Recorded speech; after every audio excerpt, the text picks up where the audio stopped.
Welcome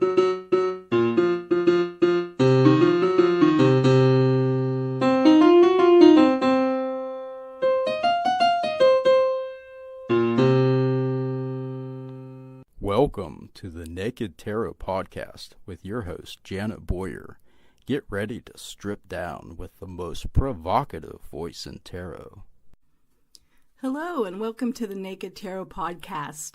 I'm your host, Janet Boyer, otherwise known as the Tarot Maven. I'm the author of Back in Time Tarot, Tarot in Reverse, and the upcoming Naked Tarot, Sassy Strip Down Advice. With my artist husband, Ron Boyer, I am also the co-creator of the Snowland deck and the Coffee Tarot.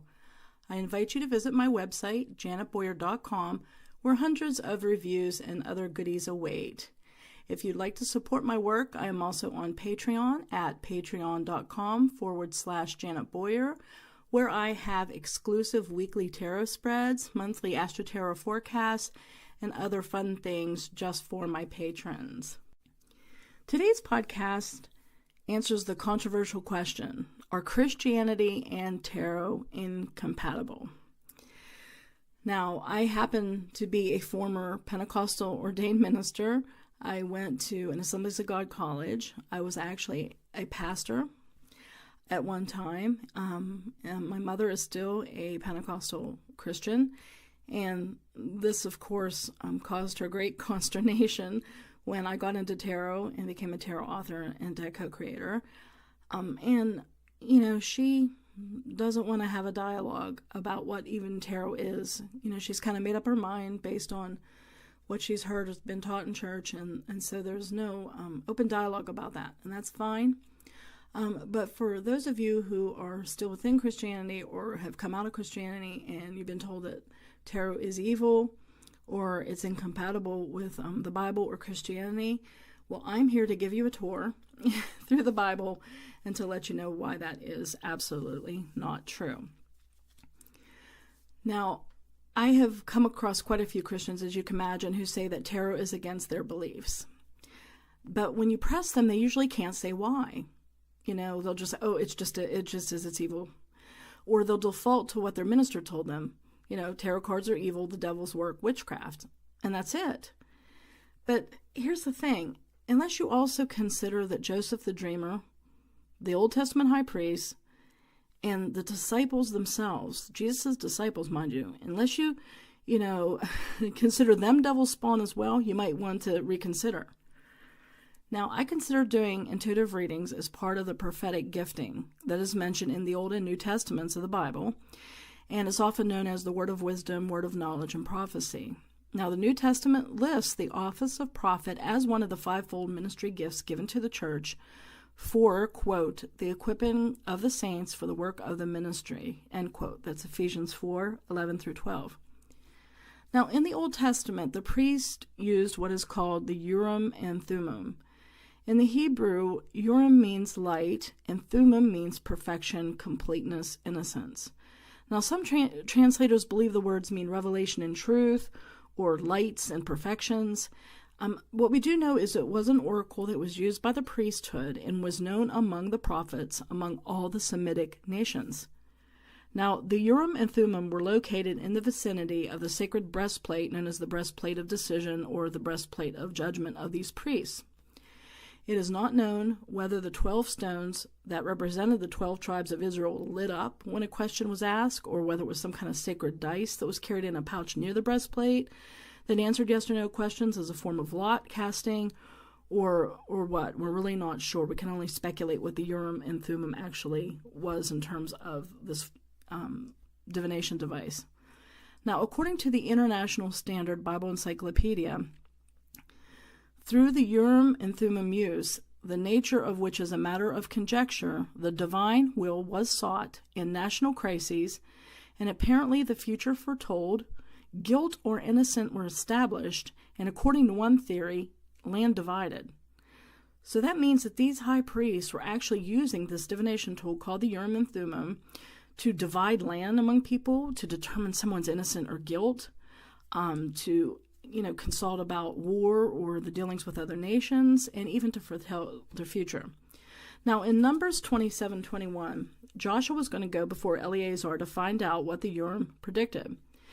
And it says, quote, "Moreover, he shall stand before Eleazar the priest, who shall inquire for him by the judgment of the Urim before the Lord. At his command they shall go out, and at his command they shall come in, both he and the sons of Israel with him, and even all the congregation."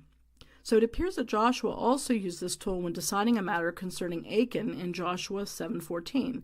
Quote, "In the morning, then you shall come near by your tribes, and it shall be the tribe which the Lord takes by lot shall come near by families, and the family which the Lord takes shall come by near by households, and the household which the Lord takes shall come near by man." Now, notice it says takes by lot. So again, we have yet another, divination device here. And it's interesting to note that the high priest would have a rope tied around his ankle when he made his yearly trip inside the Holy of Holies in case he was struck dead by being, quote unquote, impure. Now, think about this. If divination and the use of the Urim and Thummim were so evil, why did God speak through that tool? And more importantly, how did the priest who used this divination tool end up alive and well if divination was so evil? Now, the prophet Samuel apparently used the Urim and Thummim to choose the next king of Israel. In 1 Samuel 10:20, it says, "Thus Samuel brought all the tribes of Israel near, and the tribe of Benjamin was taken by lot." It is believed that David used the Urim and Thummim frequently during his wanderings from 1 Samuel 23.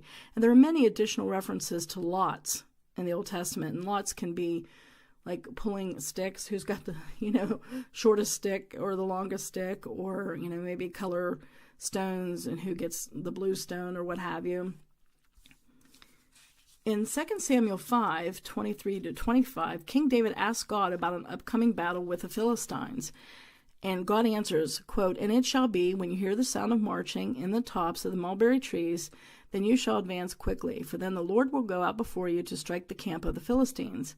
And David did so as the Lord commanded him, and he drove back the Philistines from Geba as far as Gezer. So David is actually engaging in a form of divination called botanemancy, which is receiving answers through plant life. Now, David is engaging in a form of divination known as botanemancy, which is receiving answers through plant life. Some theologians speculate that David was listening for angelic marching, a sign that the angels were going before the Israelites in battle. But, if you go back to the verse, what I said, it says, when you hear the sound of marching in the tops of the mulberry trees.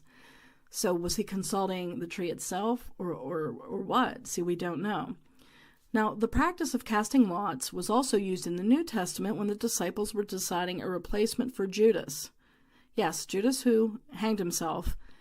They did not wait for a voice from on high to select the replacement disciple. Oh no, they casted lots to see whether it was going to be Barsabbas Justus or Matthias. And in Acts 1:24-26, it actually says, "And they prayed and said, You, O Lord, who know the hearts of all, show which of these two you have chosen to take part in this ministry and apostleship, from which Judas by transgression fell, that he may go to his own place. And they cast their lots, and the lot fell on Matthias, and he was numbered with the 11 apostles." So yeah, something as important as the 12 disciples and replacing Judas was done by casting lots. Okay? Yeah, a simplistic form of divination. You read it right there. Well, actually, I read it to you, but you know what I mean. Now, I find it fascinating that Jesus' disciples chose to cast lots for finding the replacement for Judas, who hanged himself after, betraying Jesus for 30 pieces of silver. I mean, Jesus was just with them, showing them miracles, promising the coming of the Holy Spirit who will lead and guide them. And yet they cast lots to replace one of the 12 original disciples. I mean, the equivalent of flipping a coin. I mean, why couldn't they hear God without the aid of a physical tool? Was it for their benefit or the benefit of others? And these are interesting questions to ponder. Now, ironically, some individuals, especially Christians, open up the Bible randomly, their eyes closed, and they point at a line or passage, believing that God will speak to them from the very first verse, chapter, or book they see. Well, guess what? That's known as bibliomancy. It's a form of divination that uses sacred texts. Yeah, and people do it not just with the Bible, they do it with other sacred texts. Some people even do it with novels or other books. They just say, oh, give me a sign, and they take a book and open it a random page and believe that, the first thing that they read will somehow be relevant to their question through, I suppose, synchronicity or divine appointment. Now, as far as the role of a prophet, well, this calling can manifest a little oddly anyway. I mean, perhaps this is why many prophets have lived in caves, just like in the Old Testament, or they hung around with their own school of prophets. Yeah, in the Old Testament, they actually had a school of prophets, that would teach people and train people how to hear from God and use divination tools. I mean, prophets like Jeremiah, for example, was directed to do unusual, symbolic acts that prophesied future occurrences. Now, unfortunately, most prophets were not and are not welcomed, especially among religious groups and establishments. Well, the ones that are usually who prophets who are called to anyway. Jeremiah himself was excluded from the temple. He was scourged, mistreated, and put into stocks by a priest named Pashur. So it goes to show that sometimes the divine, when you're accessing, higher vibration or higher wisdom, sometimes there are some symbolic and unusual ways to receive the information. Now, in the New Testament, in Hebrews 11:32, and then in 36 to 38, it speaks about the experience of the Old Testament prophets. Quote, "And what more shall I say? For time will fail me if I tell of Gideon, Barak, Samson, Jephthah, or David and Samuel and the prophets, and others experienced mockings and scourgings, yes, also chains and imprisonment. They were stoned, they were sawn in two, they were tempted, they were put to death with a sword. They went about in sheepskins, in goatskins, being destitute, afflicted, ill-treated, men of whom the world was not worthy, wandering in deserts and mountains and caves and holes in the ground." End quote. Now, some people also ask about other spirits, and how do you know if you're hearing right? Well, you don't. And that's why the New Testament says this, that you test the spirits to see if they are of God, as the Bible says. I mean, when you read a book, you receive a word, you listen to a teacher, even when you pray, you might receive information. Now, whether you listen to it and ponder it and apply it is up to you. Peace is the greatest umpire, I found. If you, feel at peace about a message, then, go with it. Now, however, it can be tempting to reject something you don't understand, especially if the information comes in a package you're not used to or challenges you in some way. So I find this especially true in tarot for the sword suit. We all have a choice whether to hear ears to hear what the Spirit is saying, or to weigh whether something sits right with us or not, to listen and act upon what we hear, or to close ourselves off to guidance if it doesn't meet our criteria or if it offends our beliefs. It all comes down to choice and faith and where we are in our individual path.